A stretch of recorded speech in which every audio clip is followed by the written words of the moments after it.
উন্নয়ন কিসের উপর নির্ভর করে? পরিকাঠামো, ভৌগোলিক অবস্থান, খনিজ পদার্থ, অর্থ নাকি মানব সম্পদ, নাকি সঠিক নেতৃত্বই যথেষ্ট? দ্বিতীয়বার চন্দ্রবাবু মন করলে নেতৃত্বই সব, বাকি সব চলে আসবে।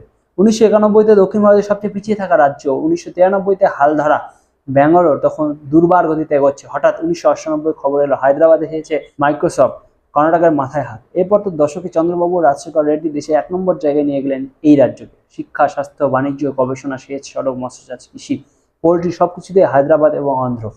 কিন্তু ক্ষমতা থেকে যাওয়ার আগে এই রাজ্যকে ভেঙে তেলেঙ্গানা বানিয়ে হায়দ্রাবাদকে বের করে দিলেন সোনিয়া গান্ধী। হায়দ্রাবাদহীন অন্ধ্র মানে তো ব্যাঙ্গালোরহীন কর্ণাটক। তার দায়িত্ব পেল আবার জগৎ রেড্ডি। এমন অবস্থায় 10 বছর চলার পর আবার চন্দ্রবাবু 2024-এ আবার সেই 1998 মত চমকে দিয়ে একই প্রশ্ন ভারতবাসীর মুখে, ব্যাঙ্গালোরের বিকল্প আছে নাকি?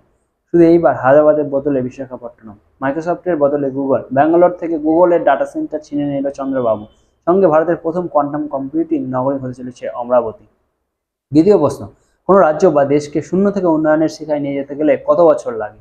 বাঙালি মহাপুরুষরা বলেন 50 বছর, জ্যোতিবাবুরা 34 বছর, 72 থেকে 77-এ দেখিয়েছে মমতা ব্যানার্জি গত 1.5 দশক আমাদের 34 বছর দেখাচ্ছে। কিন্তু সিঙ্গাপুর, দক্ষিণ কোরিয়া, জাপান মাত্র 10 বছর নিয়ে ফিরে আসতে হয়েছে।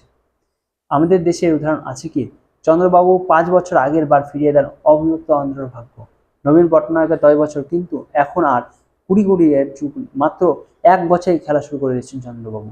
বিশ্বের মানচিত্রে ভাইজাক, অমরাবতীকে তুলে ধরে মুম্বাই, দিল্লি, ব্যাঙ্গালোর, চেন্নাই, হায়দ্রাবাদকে চিন্তায় ফেলে দিয়েছেন বৃদ্ধ চন্দ্রবাবু। 27 বছরের পরে আখড়ায় নেমে আবার মন্ত্রশক্তি, প্রথম চৌধুরীর লেখা ভেলকি।